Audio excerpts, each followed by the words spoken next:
नमस्कार, जम्मू कश्मीर की खास खबरों में आप सबका स्वागत है। मैं हूं आपके साथ पल्लवी जम्वाल। तो चलिए शुरुआत करते हैं आज के जम्मू कश्मीर की खास खबरों की और सबसे पहले बात करेंगे साउथ कश्मीर की। साउथ कश्मीर के पुलवामा जिले में बीती रात को हुई मुठभेड़ में सुरक्षा बलों ने 5 आतंकियों को मार गिराया है। मुठभेड़ में हालांकि सेना का एक जवान भी शहीद हो गया है। दरअसल आतंकियों की मौजूदगी की जानकारी मिलने के बाद सुरक्षा बलों ने पुलवामा जिले के राजपुरा के हाजिन गांव में वीरवार देर शाम घेराबंदी कर तलाशी अभियान शुरू कर दिया था। वहां छिपे आतंकवादियों द्वारा सुरक्षा बलों पर गोलियां चलाने से यह अभियान मुठभेड़ में तब्दील हो गया। सुरक्षा बलों ने भी इस गोलीबारी का मकूल जवाब दिया और मुठभेड़ में शुरुआती दौर में एक जवान घायल हो गया जो अस्पताल में इलाज के दौरान शहीद हो गया था। घटनास्थल पर 5 आतंकियों की मौजूदगी की आशंका जताई जा रही थी और अंत में सुरक्षा बलों का शक सही निकला और उन्होंने 5 आतंकियों को ढेर कर दिया। मारे गए आतंकियों से भारी संख्या में हथियार व गोला बारूद भी बरामद हुए हैं।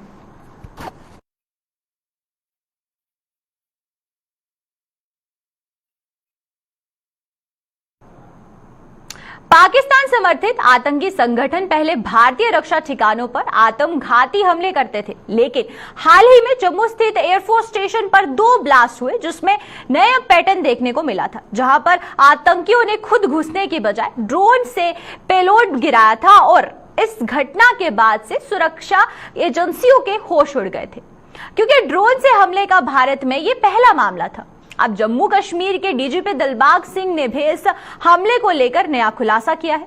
डीजीपी के मुताबिक जांच के दौरान पता चला है कि पेलोड गिरने वाले ड्रोन हमले के बाद सीमा पार चले गए या फिर वो अभी सीमा के आसपास ही कहीं हैं। इससे साफ होता है कि इस घटना में लश्कर-ए-तैयबा का हाथ है, क्योंकि उसने पहले भी ऐसी दर्जनों घटनाओं को अंजाम दिया है जिसमें ड्रोन के जरिए हथियार और आईईडी गिराना शामिल है। डीजीपी ने आगे कहा कि एयरफोर्स स्टेशन पर हमले की रात ही एक आईईडी बरामद हुआ जो पाकिस्तान से आया हुआ था। इसके साथ ही एक शख्स को गिरफ्तार किया गया जिसके ऊपर उस आईईडी को प्लॉट करने का जिम्मा था। ऐसे में इस तथ्य से इनकार नहीं किया जा सकता कि लश्कर ग्रुप पाकिस्तान से ऑपरेट हो रहा है।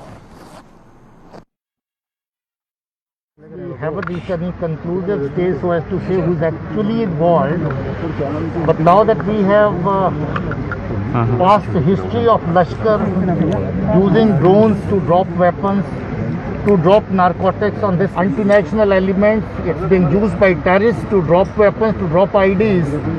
So there is a threat from the drones. Suspicion is that this drone came from across. But second aspect also cannot be ruled out at this point in time. Our suspicion, however, is that it came from across. All agencies related with the security business have got together. They've had review meetings and they are reviewing the security of vital installations, vital places, so as to ward off any such kind of attacks. Some additional measures have been taken which cannot be discussed in the media. RDX उसमें पाया गया जो ID मिली है और ये ID fabricated थी to be carried by a drone, जिसको drone के जरिए से ड्रॉप किया जा सके। So far as ceasefire violations are concerned, there is a lull on that count. There is no ceasefire violation as of now along the border, along the LC. But weapon dropping, yes. IDs dropping, yes. That is taking place on behest of LET and H.A. Mohammed, which is actually operating from Pakistan. Jammu नगर निगम की health and sanitation committee के पूर्व chairman Baldev Baloria ने जम्मू के नालों पर हुए अतिक्रमण को एक बड़ा खतरा बताया है। बलोरिया ने बरसात के मौसम का हवाला देते हुए प्रशासन से ये अतिक्रमण हटाने की मांग की है ताकि तबाही से बचा जा सके। उन्होंने एक प्रेस कॉन्फ्रेंस के दौरान बताया कि इस बाबत उन्होंने प्रशासन को पत्र लिखकर जम्मू के लिए स्मार्ट ड्रेनेज प्रोजेक्ट बनाने का आह्वान किया है। बलोरिया ने बताया कि प्रशासन को सभी नालों का सर्वे कर आने वाले 30 सालों के लिए एक प्रोजेक्ट बनाने की मांग भी की गई है। उसका मैंने देखा कि जो नाले हैं वो इंक्रोच हुए हैं, नालों की विड्थ कम हुई है और साफ करने के बावजूद भी लोगों के घरों में पानी जाता है। मैंने गवर्नर साहब को लिखा है, डिपकाम जम्मू को लिखा है, डीसी जम्मू को लिखा है, अपने कमिश्नर मेयर साहब को भी, सभी को मैंने लिखा है कि एक जम्मू शहर के एक स्मार्ट ड्रेनेज प्रोजेक्ट बनाया जाए। इन नालों का पूरा असेस किया जाए कि इस नाले में कितना पानी आता है आने वाले 30 सालों को ध्यान में रखते हुए इस नाले को जितना चौड़ा करना है, जितना गहरा करना है, उस ढंग से किया जाए और एक बड़ा प्रोजेक्ट बनाया जाए जहां जिसकी इंक्रोचमेंट है उसकी इंक्रोचमेंट हटाई जाए। अगर किसी की जमीन माल की आती है तो उसको कंपनसेशन दिया जाए उसी पैटर्न पे जिस तरह रोड चौड़े करते हैं। क्योंकि मैं कहना चाहता हूं कि केंद्र सरकार ने जम्मू को स्मार्ट सिटी का प्रोजेक्ट दिया है। जब तक जम्मू शहर के नाले, जब तक जम्मू शहर का ड्रेन सिस्टम जो है वो सही नहीं होता, स्ट्रीमलाइन नहीं होता, तो स्मार्ट सिटी का कंसेप्ट जो है मुझे लगता है बेमानी है। Jammu chambers of commerce and industry ने जम्मू कश्मीर में के सामने आ रहे जबरन धर्मांतरण के मामलों की कड़ी निंदा की है। चैंबर ने ऐसे मामलों का कड़ा नोटिस लेते हुए प्रशासन से जम्मू कश्मीर में कड़े कानून लागू करने की मांग की ताकि ऐसे मामलों पर रोक लगाई जा सके। चैंबर के प्रधान अरुण गुप्ता ने आज एक प्रेस कॉन्फ्रेंस के दौरान ये मांग की है।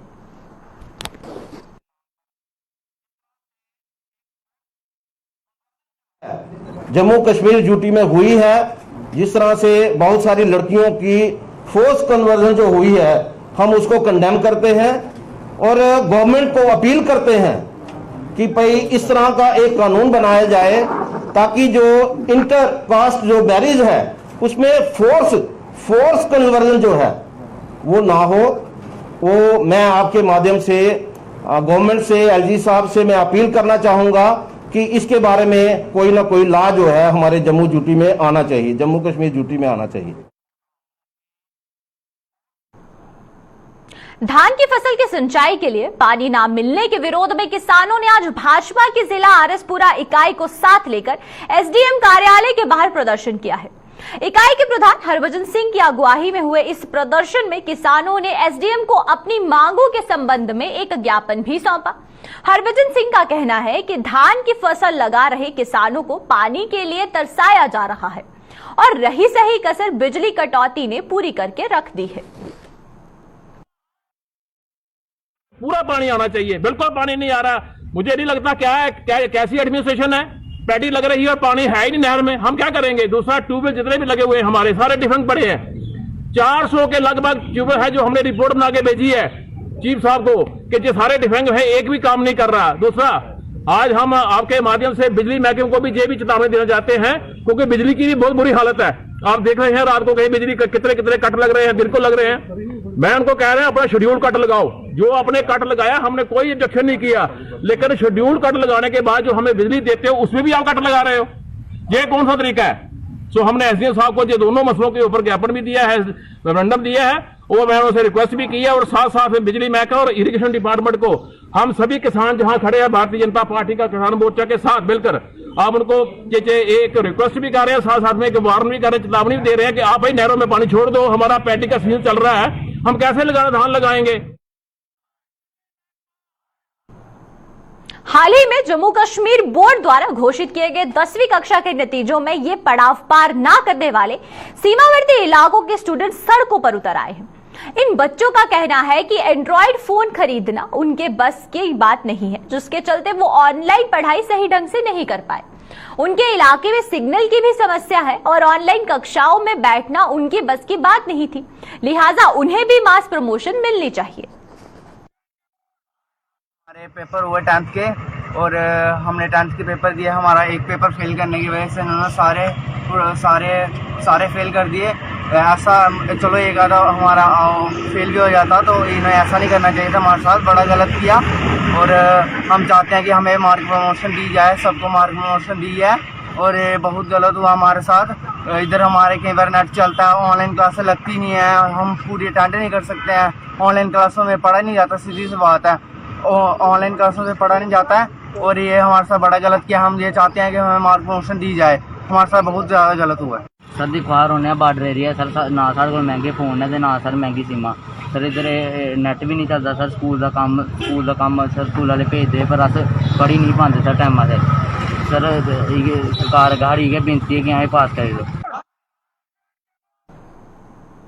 बेरोजगार डेंटल सर्जनों ने आज जम्मू में 12वें दिन भी अपना धरना प्रदर्शन जारी रखते हुए उपराज्यपाल प्रशासन से उन्हें रोजगार देने की मांग की है। इन लोगों की माने तो साल 2008 से डेंटल सर्जन के पदों को नहीं भरा गया और यही वजह है कि आज हजारों डेंटल डॉक्टर पढ़ाई लिखाई करने के बावजूद भी धक्के खाने को मजबूर हो रहे हैं। उन्हें फंड्स ना होने का हवाला देकर अंधेरे में रखा जा रहा है और सरकार अगर उन्हें रोजगार मुहैया नहीं करवा सकती तो उसे डेंटल कॉलेज बंद करवा देना चाहिए। हमारी 2008 से आज तक कोई भी पीएससी पोस्ट नहीं निकली है। हमारी यही डिमांड है कि हमारा पीएससी में हर साल पोस्ट निकले। 7,000 से ज्यादा डेंटिस्ट जो है वो अभी तक अनएम्प्लॉयड है, रजिस्टर्ड है जो एसडीसी में, और इंडिपेंडेंस से लेके आज तक सिर्फ 543 डेंटिस्ट हैं जो एब्जॉर्ब हुए हैं। ये सिर्फ हमारी JNK स्टेट के साथ क्यों हो रहा है मुझे समझ नहीं आ रहा, क्योंकि हर एक ऐसी स्टेट है इंडिया में जो कि डेंटल सर्जन को एब्जॉर्ब करती है। वो हमें बोला जाता है कि फंड्स नहीं है डेंटल सर्जन को एब्जॉर्ब करने के लिए, सिर्फ हमारे लिए फंड्स नहीं है। अगर इतनी इग्नोरेंस उनको हमारे साथ करनी है, ऐसा स्टेप मदरली बिहेवियर हमारे साथ करना है, तो डेंटल कॉलेजेस ही बंद कर दो।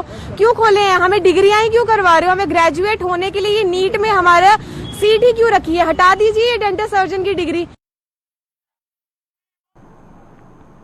शहर हो या फिर गांव, हर जगह पानी पीने की बूंद बूंद के लिए लोगों को तरसना पड़ता है। आजादी के 73 साल बीत जाने के बाद भी ना तो सरकारें और ना ही जल शक्ति विभाग इस समस्या का समाधान कर पाया है। सरकार और जल शक्ति विभाग की इस नाकामी का खामियाजा जनता को भुगतना पड़ता है।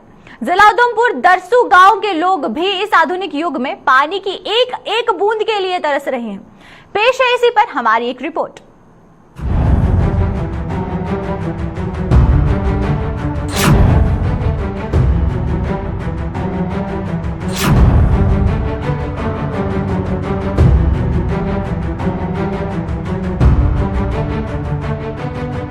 गौर से देखिए इन तस्वीरों को। ये तस्वीरें हैं जिला उधमपुर के गांव दरसू के रहने वाले लोगों की। जैसे ही सूरज की पहली किरण जमीन पर पड़ती है, इस गांव के बच्चे, बुजुर्ग और जवान, पुरुष हो या फिर महिलाएं, सब पानी की तलाश में घर से निकल पड़ते हैं। इस गांव के लोगों का पानी का एकमात्र साधन है ये बावली। हालांकि ये बावली में भी इस गांव के लोगों और इनके मवेशियों की प्यास नहीं बुझ पाती है। और ये देखो जानवरों का पानी यही है, बाकी जो माल मवेशी है उनका पानी यही है, और हमारा पानी भी यही है। फिर कई बार हमने खाली भी जाना पड़ता है, आज तक हमारा कोई नहीं आया। ये जो वार्ड नंबर 2 है, जहां पर लोगों को पानी की जो है काफी मुश्किलात का सामना करना पड़ रहा है।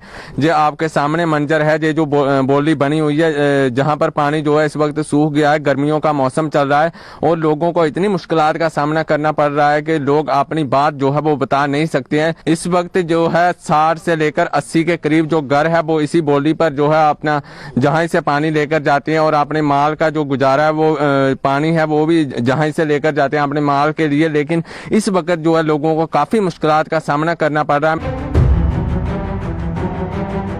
बच्चे हों या फिर बुजुर्ग हों, महिलाएं हों या फिर पुरुष, सभी को पानी के लिए इस बावली के सिरहाने कई घंटों तक इंतजार करना पड़ता है। कुछ लोगों को इंतजार का फल मिल जाता है, लेकिन कई लोगों को लंबे इंतजार के बाद भी बिना पानी के ही खाली बर्तन लेकर वापस घर लौटना पड़ता है। हमें पानी की बड़ी दिक्कत है यहाँ पे। गर्मियों में तो सबसे ज्यादा दिक्कत है। हमें यहाँ पे लाइनों में खड़ा होना पड़ता है। हमारी कोविड-19 की वजह से जो ऑनलाइन क्लासेस चल रही हैं तो उसमें भी हमें बड़ी दिक्कत आती है। हमें पूरे 4-4 घंटे तक लाइनों में खड़ा रहना पड़ता है, और फिर भी पानी कम मिलता है। ऐसे बड़ा ज़्यादा कम मिलता है। गर्मी ज़्यादा पड़ती है तो इसकी वजह से बिल्कुल ही सूख जाता है। हमारे यहाँ पानी की बहुत प्रॉब्लम है। हम तो बड़ी देर तक बोली में इंतजार करना पड़ता है, लाइनों में लग रहना पड़ता है। यहाँ की प्रॉब्लम बहुत है पानी की, और जहाँ हम बोली में जाते हैं वहाँ लाइन लगी रहती है। कभी कभी तो हमें खाली हाथ आना पड़ता है। छोटे छोटे बच्चे बेचारे पहाड़ियाँ चढ़ के जाते हैं पानी लेने के लिए। कभी कभी लग जाती है बच्चों को, हमें पानी लेने जाना पड़ता है। बेचारों ने इतने बड़े बड़े बर्तन लिए होते हैं, वो भी खाली हाथ आना पड़ता है। बूढ़ी हमारी माँ है, दादी जी हैं, वो सारे जाते हैं पानी लेने, बेचारे वो भी खाली हाथ आने पड़ता है। पानी की बहुत ज्यादा दिक्कत है हमारे यहाँ। और 2 नंबर बार का किसी ने नाम लिया, 60-70 घर हैं इधर। देख लो इधर औरतें बैठी हैं, कई बार खाली जाना पड़ता है। सुबह बच्चों ने कहीं जाना पड़ता है, जो कहाँ पर जाता है वो भी कई बार खाली चल जाता है। कोई खाने बनाने वाला कोई अधिकार नहीं रहता है। इधर सुबह 4 बजे आते हैं और शाम को 10 बजे पानी मिलता है। घंटों इंतजार के बाद भी इन लोगों को जो पानी मिलता है वो भी पीने लायक नहीं होता। लेकिन सूखे हलक को तर करने के लिए इन लोगों को मजबूरन ये गंदा पानी पीना पड़ता है। जब गवर्नमेंट जब मतलब वोट्स चाहिए होते हैं तब तो लीडर्स आते हैं, पर जब वोट्स खत्म हो, जब उन जीत जाते हैं इलेक्शन, तो फिर भी देखने आना चाहिए कि क्या प्रॉब्लम है।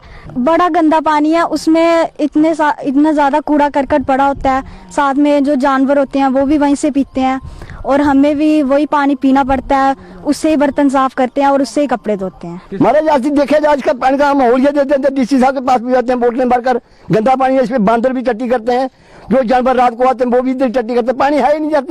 इसका मौका दिखा जा सर, इसे बड़े बड़े आदमी लोगों को भेजा जा और इसका मौका जाए, इसको कोई झूठ वाली बात होगी तो हमको साथ जितने मर्जी लेना है ले जाओ। हालांकि इस गांव के लोगों को स्वच्छ जल उपलब्ध करवाने के लिए सरकार ने वाटर स्कीम तो जरूर शुरू की थी, लेकिन अभी तक इन लोगों के लिए सरकार की ये स्कीम सफेद हाथी ही साबित हुई है। अपने 40-50 साल हो गए पीएचई बने हुए, इधर आज तक जो 2 नंबर वार्ड में आज तक नलके लगे ही नहीं। 6 करोड़ का फिल्टर इधर चालू किया सर और 100 घर को पानी नहीं मिला है। अब तक जितनी भी सरकारें आई हैं, किसी ने भी इस गांव की पानी की समस्या का समाधान नहीं किया। यहां तक कि सबका साथ और सबका विकास का दम भरने वाली सरकार भी इन लोगों को पानी की एक बूंद तक मुहैया नहीं करवा पाई है। उधमपुर से किशोर शर्मा के साथ अश्विनी चंदेल की रिपोर्ट।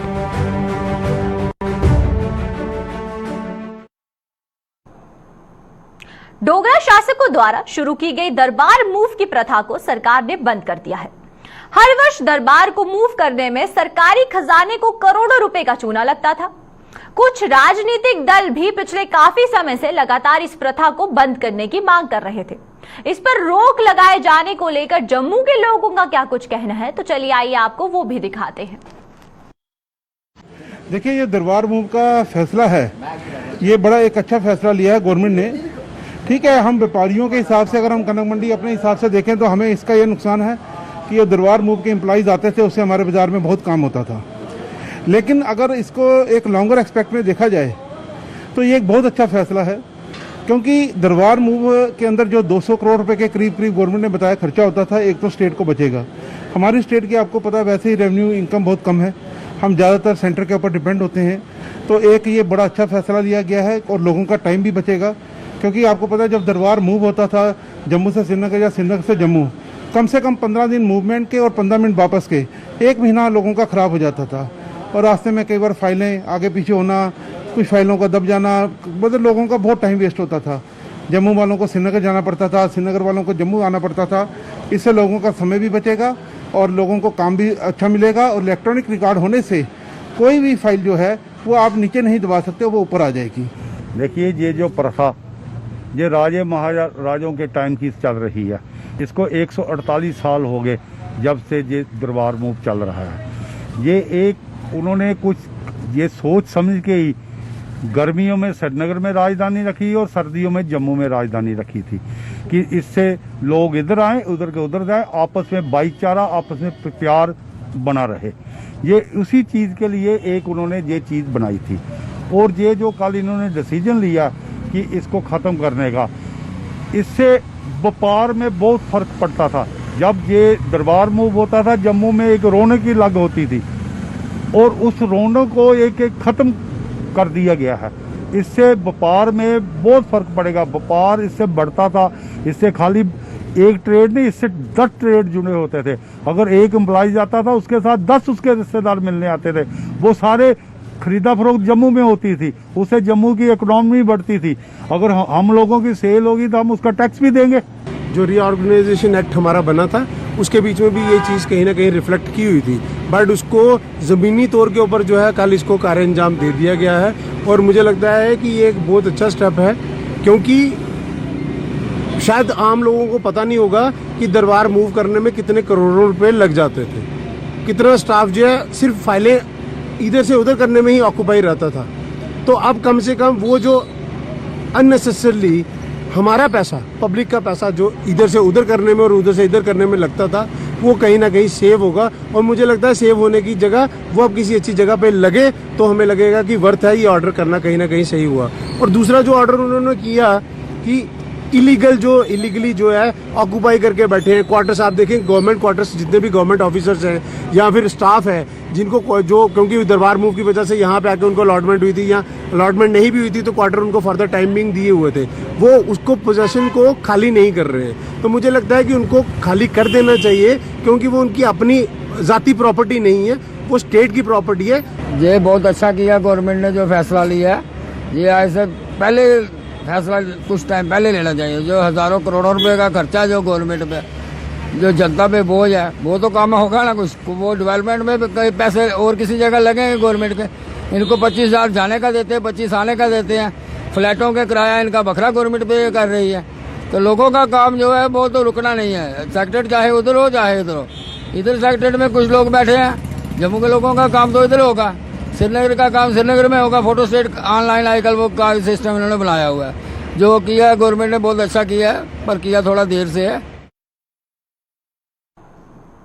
जम्मू के जीएमसी अस्पताल में अभी तक माइक्रोमाइकोसिस यानी ब्लैक फंगस के 37 मामले सामने आ चुके हैं। इनमें से कुछ मरीजों की मौत भी हो चुकी है। कोविड मरीजों में ब्लैक फंगस की संभावना बनी रहती है, क्योंकि इलाज के दौरान उन्हें दिए गए स्टेरॉइड घातक साबित होते हैं।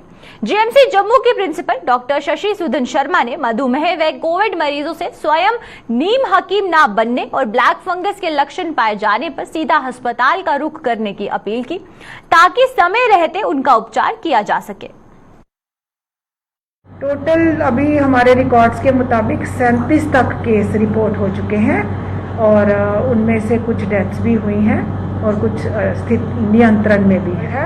मेडिसिन से ज़्यादा प्रभावशाली रहेगा अंडरलाइंग कंडीशन का कंट्रोल करना, कि क्या वजह थी कि पेशेंट इतना इम्यूनो कॉम्प्रोमाइज्ड हुआ कि उस पर ये फंगस एस्टैब्लिश हो पाया।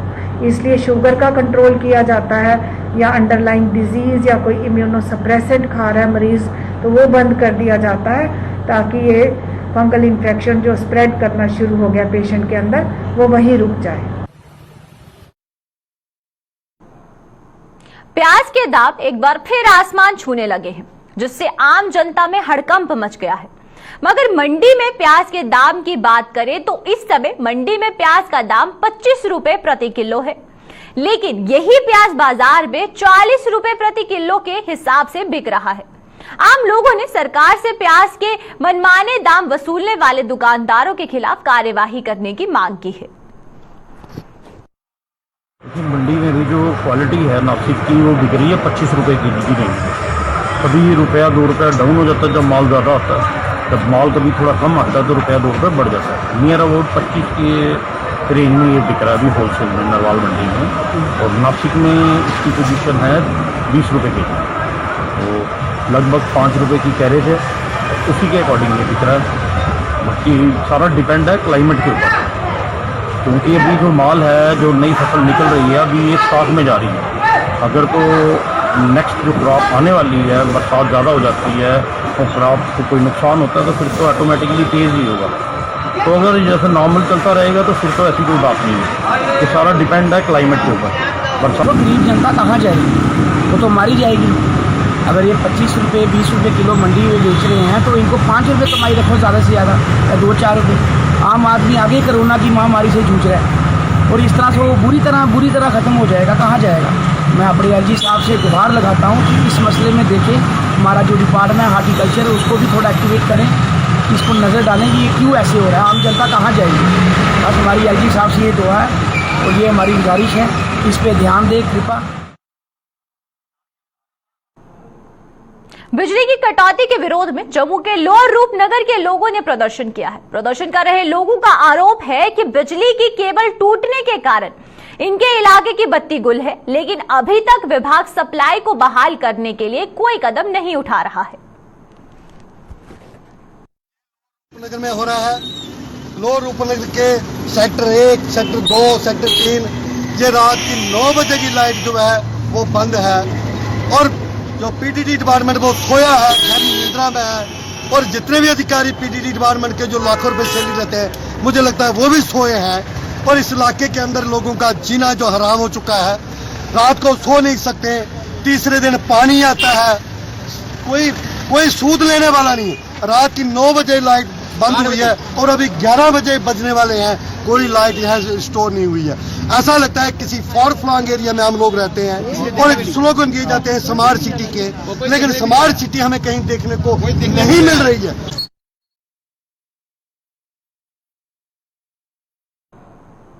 तो चलिए अब तक की जम्मू कश्मीर की खास खबरों में फिलहाल इतना ही। मुझे और मेरी पूरी टीम को दीजिए इजाजत। नमस्कार।